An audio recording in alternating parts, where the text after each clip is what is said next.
Buenos días. Continuamos la semana reavivándonos con la palabra del Señor.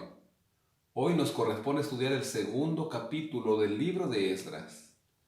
Nos dice, estos son los hijos de la provincia que regresaron del cautiverio, aquellos que Nabucodonosor, rey de Babilonia, había llevado cautivos a Babilonia y que volvieron a Jerusalén y a Judá, cada uno a su ciudad. Los que llegaron con Zorobabel fueron Jesúa, Nehemías, Seraías, Reelaías, Mardoqueo, Bilsán, Mispar, Bigvai, Rehum y Baana.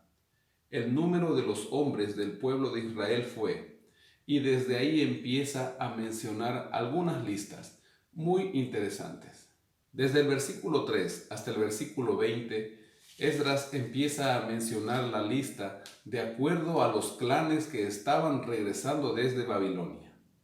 Pero desde el versículo 21 menciona las listas de acuerdo a las ciudades a donde ellos regresaban o de donde sus familias provenían en Israel. Así desde el versículo 36 empieza a mencionar listas por las ocupaciones que estos realizaban. Por ejemplo, en el versículo 36 menciona a los sacerdotes. En el versículo 40 menciona a los levitas. En el 41 menciona a los cantores que estaban regresando. En el 42 menciona a los porteros. Y desde el versículo 43 menciona a los sirvientes del templo. Desde el versículo 55 menciona a los hijos de los siervos de Salomón. Desde el versículo 59, Esdras empieza a mencionar listas de origen dudoso para ellos, diciendo así: estos fueron los que volvieron de Tel Mela, Tel Harsa, Kerub, Adán y Mer, que no pudieron demostrar si la casa de sus padres y su linaje eran de Israel. Los hijos de Delaía, los hijos de Tobías, los hijos de Necoda, 652, y entre los hijos de los sacerdotes, los hijos de Abaía, los hijos de Cos, los hijos de Barzilai, el cual tomó por mujer a una de las hijas de Barzilai, el Galaadita, de quien adoptó el nombre. Estos buscaron su registro genealógico, pero como no lo hallaron, fueron excluidos del sacerdocio. El gobernador les dio que no comieran de las cosas más santas hasta que hubiera sacerdote que consultara con Urim y Tumim, aquellas dos piedras que llevaba el sumo sacerdote sobre el pectoral y mediante las cuales se podía consultar a Dios. Cuando la una se iluminaba, quería decir sí, y cuando se iluminaba la otra, quería decir no, o respuesta positiva y respuesta negativa de parte de Dios. Así, de esta manera ellos esperaban a que hubiera sumo sacerdote para saber, preguntando al Urim y al Tumim, si descendían realmente o no de Israel. En el versículo 64, Esdras da un total y dice: toda la congregación unida como un solo hombre era de 42.360. Si nosotros sumamos los números que da en los versículos anteriores, tenemos un total de 29.818.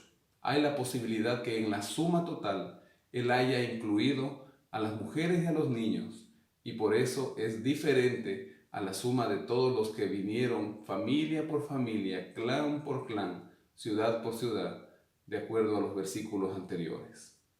Pero en el versículo 65 nos menciona también que ellos vinieron con sus siervos y sus siervas, que eran 7.337, los cuales fueron contados aparte. Había también 200 cantores y cantoras. Tenía 736 caballos, 245 mulas, asimismo 435 camellos y 6.720 asnos. Estos animalitos eran parte de la fuerza de trabajo de los pueblos de aquella época. El hecho de traerlos y tenerlos con ellos en Israel daba peso a la obra que ellos querían hacer, que era la reconstrucción del templo y también de los muros y la ciudad de Jerusalén. En el versículo 68 nos dice que algunos de los jefes de casas paternas, cuando vinieron a la casa de Jehová que está en Jerusalén, hicieron ofrendas voluntarias para la casa de Dios, para reedificarla en su sitio. según sus posibilidades. Dieron al tesorero de la obra 61,000 dracmas de oro, 5,000 libras de plata y 100 túnicas sacerdotales. Habitaron los sacerdotes, los levitas, los del pueblo, los cantores, los porteros y los sirvientes del templo en sus ciudades. Todo Israel habitó, pues, en sus ciudades. Y aquí hay algo muy importante. El templo todavía no estaba reconstruido. El templo había sido destruido por los babilonios. Ellos llegaron al lugar donde el templo había sido erigido, donde había sido destruido y donde ahora debía ser reconstruido. En el pie de página de la Biblia de Andrews nos dice lo siguiente: estas listas desempeñan una función de gran relevancia en la comunidad posexílica. Otorgan prestigio a quienes trabajaban en el templo. Segundo, proporcionan estabilidad y continuidad en una época de grandes cambios. Tercero, junto con la información genealógica, construyen un puente hacia el pasado. La sección final de la lista sugiere que la pureza del linaje era una de las preocupaciones de primer orden para la comunidad. Aquellos que no podían demostrar su ascendencia no reunían las condiciones para participar en la reconstrucción del templo.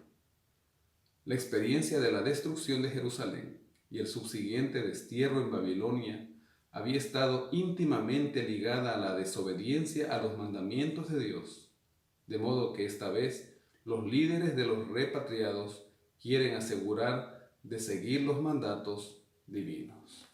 Así, de esta manera, Zorobabel, que era quien estaba al frente del pueblo, quien lo estaba gobernando, aunque sobre él estaba Ciro, que era rey del imperio, está preocupado por la vida pública, pero también por la vida espiritual de aquellos que estaban retornando a sus tierras.